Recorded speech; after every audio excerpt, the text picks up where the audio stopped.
Your CV must speak to the post that you're applying for.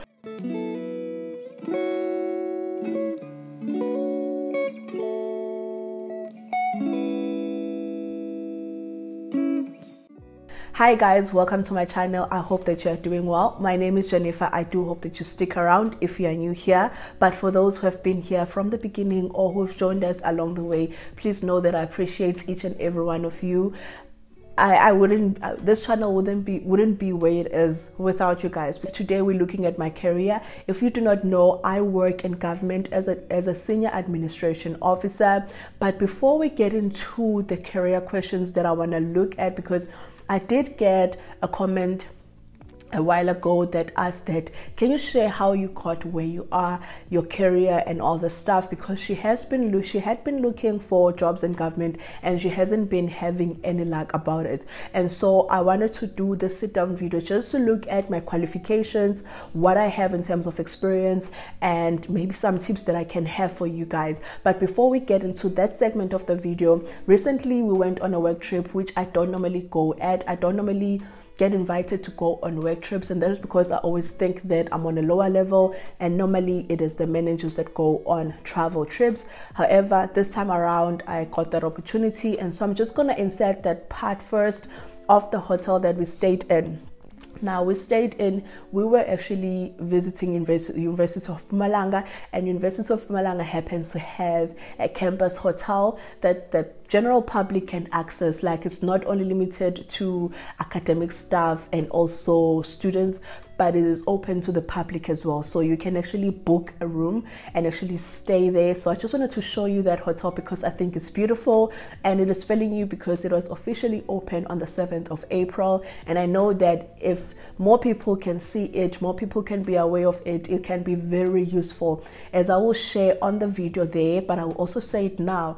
I feel like it is a genius idea because University of Mpumalanga has hospitality, and students are able to do practicals there because they have a fully fledged hotel that also has a fully functioning restaurant that looks so beautiful. Even though I didn't shoot the part of the restaurant, I was able to film my room tour, and it is a 4-star hotel. So without saying any much more, let's just go and look at that hotel and look at the room that I was in. The rooms are fairly similar, so what you see on my room is basically what you're gonna get on the other room, but I do know that some rooms do have balconies. So let us cue to that video. This is the entrance. We have a nice carpet here. And then as you come in, that's the bed, the side tables there. And then on this side there is a wardrobe, and then let me come closer here. There's a chair, there's a study table, and the mirror which I'm looking myself in. There's that, which I think is for luggage. Then there's a TV here, Then when you turn on this corner, there is that chair there and that ottoman. So this is what the room looks like. And then now I'm going to show you the bathroom, which is it's beautiful. It's just beautiful. So as you enter, there is your sink, there is me again, yes, well, toilet, everyone knows a toilet. Then there is a shower right here. There's a shower. It's those fancy ones. It's really nice, and it has a rainfall shower head, which is nice. No, I don't know why I'm losing my words. So from this angle, this is how the bathroom looks like, especially that sink and the mirror and all the stuff. I love it. So in total, this is the room. Okay, now that you have seen that part, I wanted to share that part because I recently went on a work trip, so it's linked directly to what I do in terms of my job. Now, even though I'm not going to share with you what department I work for, but please do know that I work for government as a senior administration officer. Now, I did once get a question as well that asked, is administration good in terms of career? And I think that we as people, we need to get into this understanding. There isn't a bad or good career. At the end of the day, everyone needs a job, and the job must pay you. So long as it pays you and you're happy there, then that's good. You know, this thing of saying it's a good career, bad career, if it pays you, then for me, that is good. You can be a cashier, you can work in retail, you can work as a consultant, you can work in all these fields.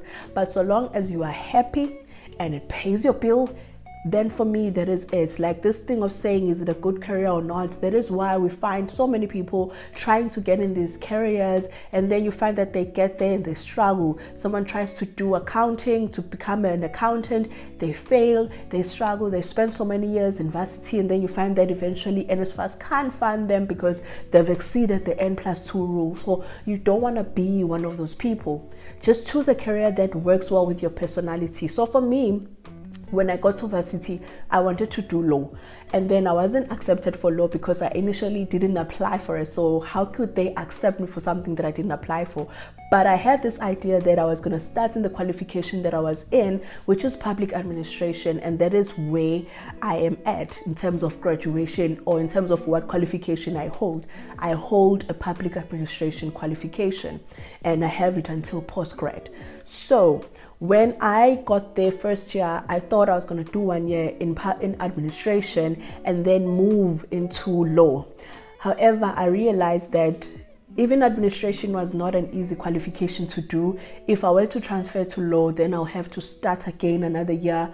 That is time wasted. And as I said, now it's even worse because back then, yes, NSFAS could fund you, but now it's worse because NSFAS is going to count how many years you are in university. And I think that is very important for me to share, because I know that there are a lot of students who are out there changing degrees very easily and thinking that they can move from here, they're struggling here, move from to this other one, and think that when they get there, NSFAS is going to fund them for the next 3 or 4 years, and that doesn't happen. And then you end up graduating with a debt, which then makes it impossible for you to get your certification when you are done.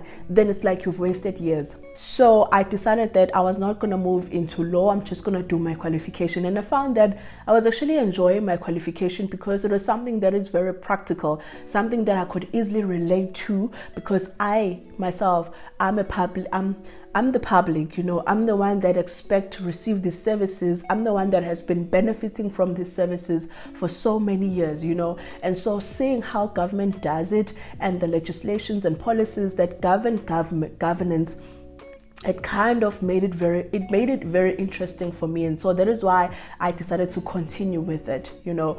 And at that time, I didn't know in terms of jobs how it is. And so in terms of my career, in terms of my qualification that I have Bachelor's of Administration, Bachelor's of Administration honors, and then I have a master's degree in administration. Now, I studied until master's because I was not getting jobs. I wanted to mention that because I know that it may seem like you may look at someone who's working and you think it was easy for them to get there. It was not easy for me to get there. I spent from as soon as I finished my 3rd year and I did my honors, I had intended to do my honors. So I got into honors, started applying. It was nothing. I started applying, and you know that in government there are a lot of internships that come out.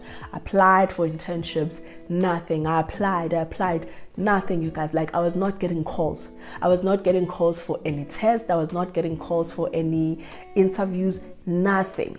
And so I decided to actually study for masters. And how I got to study for masters was because I got used to one of our professors in school.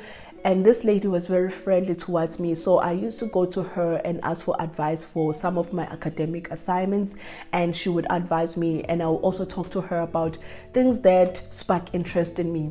And so when she got NRF funding, which is like for research, she thought of me because I had always came to her and asked for her advice, and she knew that I aligned well to what she was going to be studying. And so I got funding through her, and so that is why I was able to study towards masters. And I know that that is not practical for most people, because some people don't get that opportunity to get funding. And as you know, NSFAS doesn't fund postgraduate studies, and so you have to get NRF, and NRF is very picky in terms of what research they fund. And so for me, I got it easy because I didn't have to apply for it. I just got it through my professor, who also happened to be my supervisor for the next 2 years that I was doing my master's qualification. So that is how I ended up getting my master's qualification.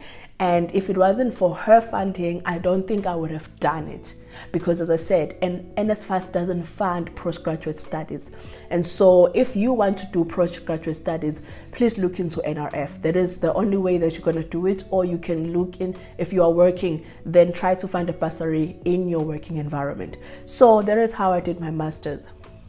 So as I said, I did it because I was struggling to get jobs. I was not getting calls. So even on the first year of my master's, I stopped applying because I thought, you know what, let me not apply. Let me focus on my master's. Then on my last year, which is my second year, I am going to apply. So I started applying again on my master's level. Now, as I was in school, just to bring in what do I have now? Because you now know the qualification that I have. Before I got into varsity, I used to work in high school, and I worked in retail. I worked at Spar, a retail shop, and I worked there as a cashier, packer, and I did everything, even as far as cleaning toilets, I did that. I knew that I wasn't staying there for very long. That was not my career. It was just a pathway that I had to go through because I needed the money in order for me to do things at home, because I don't come from a well-off family. I come from poverty. And so I worked at Spar for 2 years. So I started when I was doing grade 11, grade 12. And then when I went to varsity, when I would come back at home, I would work again. And so also, besides that work experience, I then got into tutoring when I was in varsity, when I was doing my honors level. Then I got into tutoring, which was paying me a good amount of money as a student, because I was getting paid around 4,000 something. And then on my last year of my master's level, I then worked as an academic developmental officer. If you're a student right now, you would know what I'm talking about. But then if you've also been a student recently, you would know, because most universities do have academic developmental officers. And so I earned around 8,000. And on top of that, I had a fully furnished bursary, which is NRF, which paid for my studies, my residence, and my living expenses. And so the salary came as like, you know, a topping kind of thing, you know, and I appreciated that, you know. And so that is what I have in terms of my bag. Before I secured my internship, I had the retail experience, I had the tutoring experience. So with the retail experience, it gave me the skills of customer service, dealing with people, attending to queries and all the stuff. So that is what I got from there. With the tutoring experience, it gave me public speaking ability. Now I was able to express myself, to say what I mean, and actually be clear in terms of my statements. So that is what it gave me. It gave me people skills, and more than that, you know. And then academic developmental officer gave me the administrative skills, because my responsibilities was to make sure that each and every student is allocated to a tutoring group that aligns with their timetable. And so it gave me that kind of, it gave me more so of an administration type of experience. And so I started applying on my third year of my master's level. It was still quiet. I remember the call that I got was end of the year, where they invited me to come and write an assessment, me and my friend. And I went and wrote that assessment, and I passed it. And then after that assessment, after I passed the assessment, beginning of the year, they invited me for an interview in Pretoria. And I came here, I interviewed, and I passed that interview, and I got my internship. So just think about it. From finishing my third year, doing my honors, it was silent treatment. I got into master's, and then I applied the entire year of my last year with all the things that I had, my qualification and my experience. It was still silence until I got that call from that department, and I got a job there. Now I stayed in that job for only 3 months, and then after that I moved into the department that I'm in now. So now you know my qualification, my experience that I have, and then how I moved around, you know, what actually propelled me to do the things that I did and to be where I am. And as I said, it hasn't been easy, you know. And then after I finished my internship, I was applying the entire time. You know, I have this thing where I will apply for a very long time, it'll be silence, but when the doors start opening, it's like, you know, the heavens have just opened, you know. And so I applied for I stayed for the entire time of my internship, applied. Even my other core interns that I was working with had already left, gotten jobs, like permanent jobs. I was still there. I was still there because I was not getting the calls. It was just silence. I don't remember going to a lot of interviews during my internship. It was just silence, you guys. And so eventually, on the last day of my internship, the following day when my internship ended, I was sleeping thinking, what's going to happen now? That day I got a call that I got the job that I had interviewed for, and then I passed the interview. So that is how I was able to stay in government. So I had to apply like everyone else, do the interviews, and then I passed the interview. That is how I got the job, you know. So there was an entry-level job, which is level 6. And back then, level 6 was not much, you guys. I worked in that job for 1.5 years before I got the job that I'm in currently as a senior administrative officer, which pays well. It pays well because with this, you are able to buy a house and afford like a good house. You are able to buy a car. You are able to live a good, you know, lifestyle. I also want to say this. Currently, we have vacancies that are out. I'm going to put a link down on my description below.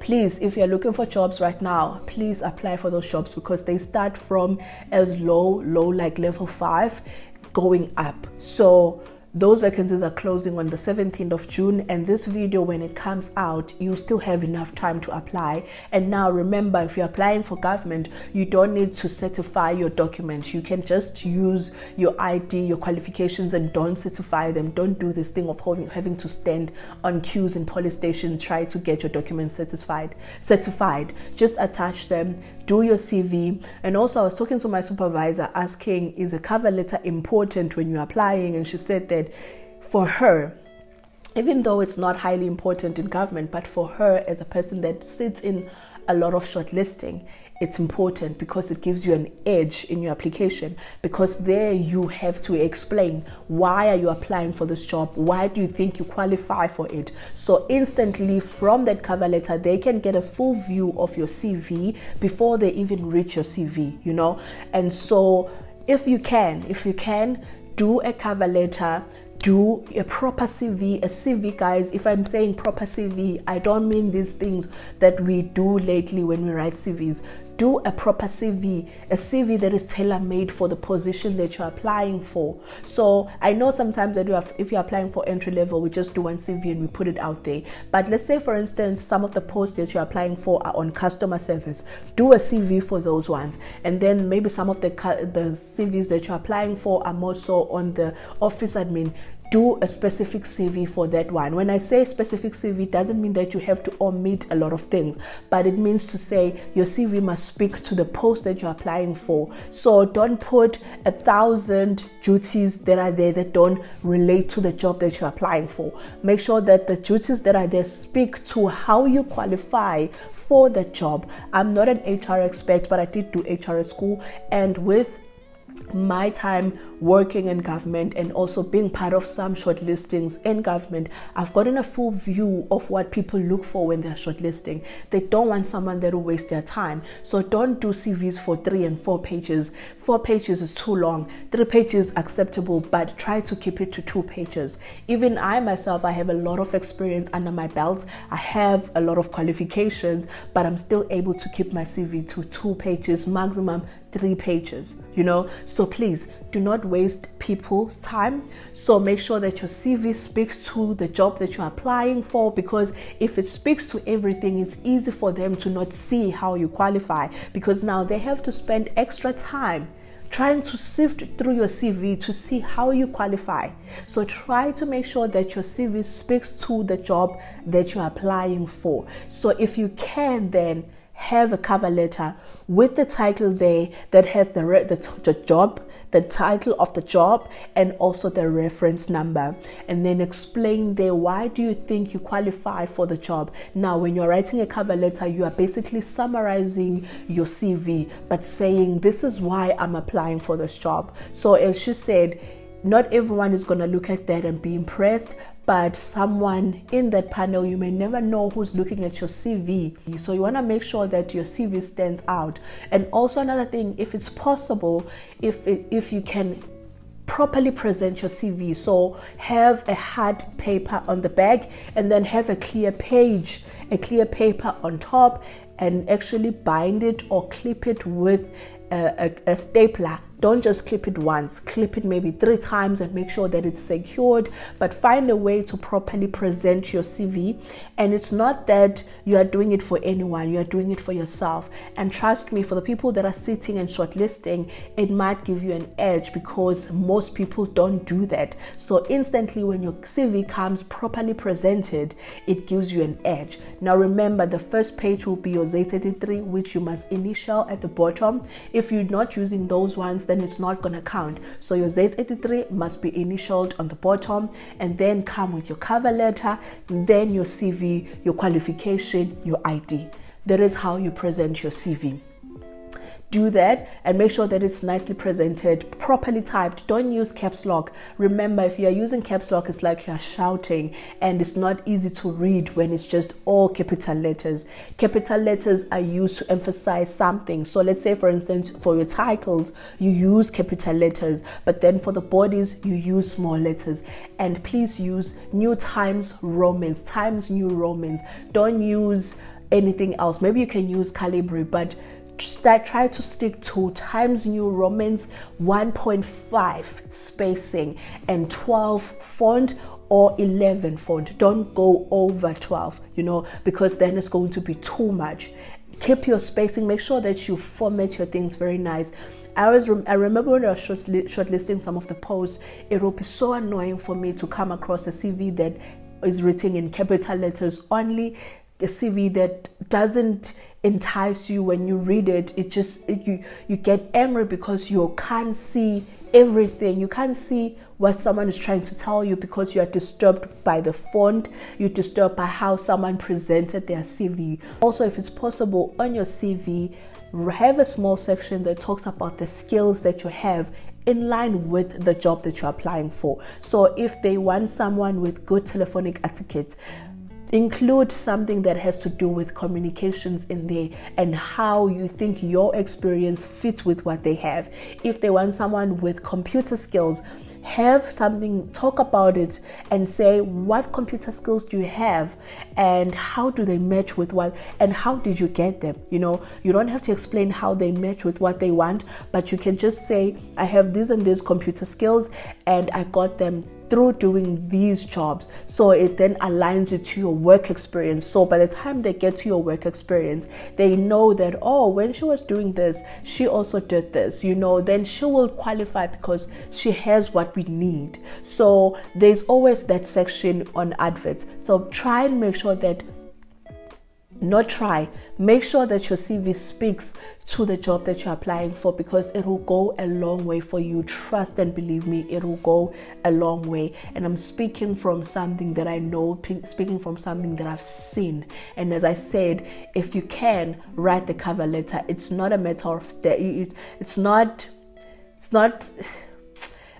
that important. But if you want to have an edge, then include it, because some of the officials that work in government come from private sector and they're used to that. And so when you have a cover letter applying for government jobs, it already does give you an edge because it shows that you went an extra mile to show how much you qualify for that job. You may not qualify for it, but already puts eyes on your CV and it puts interest on your CV. So what I'll do is, on the description down below, I'll try to look for a Z33 and put the link there. I'll also attach the link to these adverts that I'm talking about. They're closing on the 17th. Please make sure that you apply for it. And then, yeah, that'll be it. I'll just attach those things. It is your own, but then you can also share these adverts with other people that you know as well. There's no need to say, I don't like it when people get posts and they keep them to themselves, because it really doesn't help you and it shows the side of that you are selfish, and what you put out in the universe is what you're going to attract towards yourself. You know, I can go with someone that I know on an interview and we both prepare and we go there, but if the job is meant for me, then I will get it. If the job is meant for that person, then I will get it. So another person applying for the same post that you're applying for, or going for an interview that you are going for, really doesn't have anything to do with it. You focus on yourself and you do the best that you can. But as I said, share the adverts with other people. Don't keep things to yourself, because as I said, what you put out in the universe is what you get. So if you're a person that is selfish, you also not gonna advance very well in life because you are selfish. So this link that I'm going to share, if there are people that you know that are not aware of these positions, though they are available on the DPSA, please share them.